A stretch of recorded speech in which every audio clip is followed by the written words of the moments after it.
यो हाम्रो हुलाकी राजमार्ग जुन चाहिँ अहिले टनकपुर धामबाट सिराहा बजार हुँदै गोलबजार चाहिँ सिराहा बजारबाट जान्छ र जुन सिराहा माडरबाट अगाडि आउँदाखेरि हामी राजविराज यो बाटो सिधा राजविराज निस्किन्छ। सिराहा बजारबाट उत्तरतर्फ जाँदाखेरि गोलबजार, दक्षिणतर्फ हामी गयौँ भने सिराहा माडर पुगिने रहेछ। मेरो पनि पहिलो यात्रा हो यो बाटोमा। यहाँबाट हामी सिधा अगाडि गएपछि राजविराज भन्ने ठाउँ पुगिन्छ, जुन चाहिँ सप्तरी जिल्लाको सदरमुकाम पनि हो पहिलाको, अहिले पनि त्यही नै हो। धेरै ठाउँमा यो बाटो हिँड्दाखेरि भौतिक निर्माणको कामहरू भइरहेको रहेछ। बाटो पिच रोड भए पनि धेरै ठाउँमा चाहिँ पुलको कामहरू, जस्तै कमला नदीमा, त्योभन्दा अगाडिका सानातिना अरू नदीहरूमा पनि पुल बनाउने कामहरू चाहिँ तीव्र रूपमा अगाडि बढिरहेको रहेछ। बाटोको कुरा गर्दाखेरि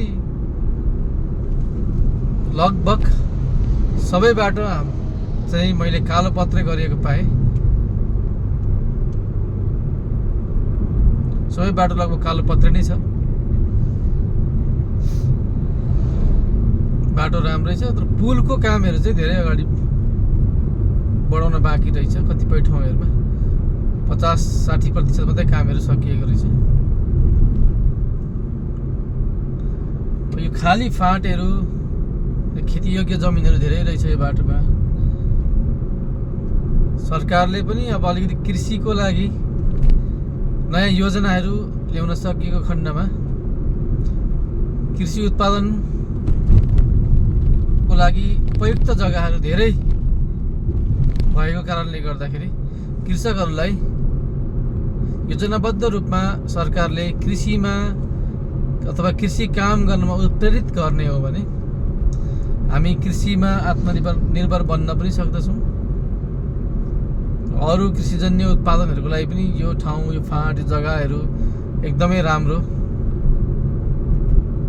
रहेछ। कतिपय ठाउँमा इँटा भट्टाहरू पनि रहेछन् यो ठाउँमा। समग्रमा खेतीयोग्य जमिनहरू धेरै रहेकोले गर्दाखेरि यहाँ कृषकहरूलाई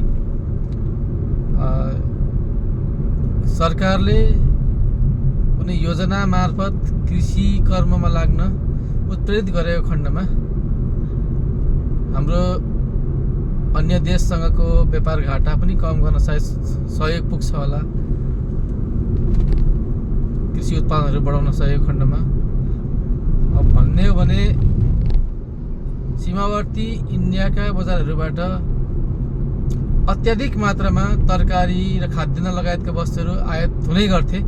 त्यो पनि वैधानिक बाटोबाट होइन कि अवैधानिक बाटोबाट लुकी छिपी ल्याइन्थ्यो र यहाँ महँगो चर्को दाममा बिक्री हुन्थ्यो। त्यसबाट सरकारलाई 1 पैसा राजस्व सङ्कलन हुँदैन थियो, जुन चाहिँ व्यापारीको खल्तीमा पुग्थ्यो। जुन अहिले नयाँ सरकार बनेपछि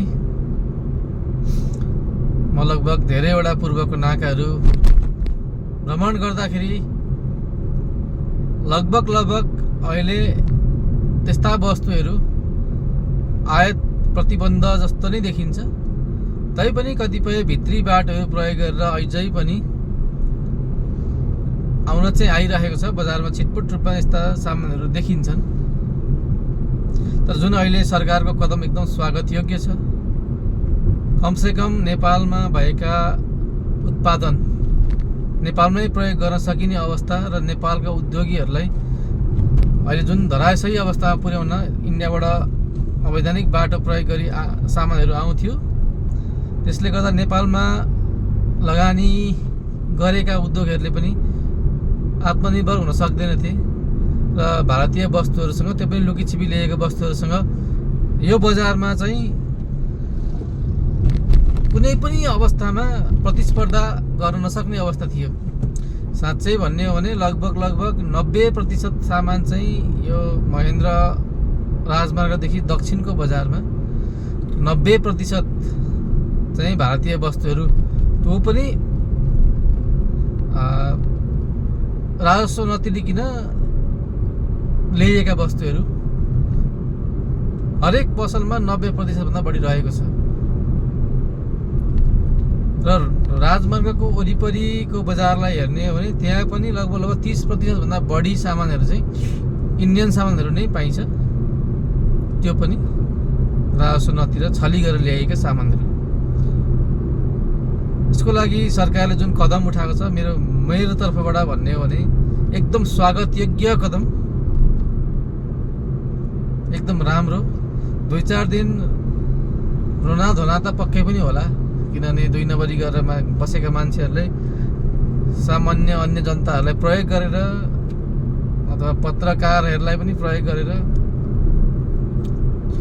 चाहिँ असर गर्यो।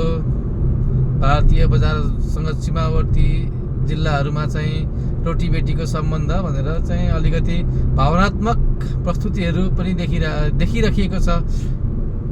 पत्रकारहरूले त्यो लेखिरहनु भएको छ। तर तिनै पत्रकारहरू जसले चाहिँ लेख्नुहुन्न थियो इन्डियाबाट चाहिँ यसरी लुकीछिपी आउँछ सामान भनेर आजसम्म लेखिएको देखिँदैन थियो, किनभने उहाँहरूको साँठगाँठ राम्रोसँग त्यो कालाबजारी गर्नेहरूसँग थियो र लेखिँदैन थियो। यसले गर्दा अहिलेको यो कदम एकदम राम्रो, स्वागत योग्य। नेपाललाई कमसेकम पनि थोरै भए पनि राजस्व बढाउन चाहिँ पक्कै पनि यो निर्णयले थप गर्दछ नै। धन्यवाद।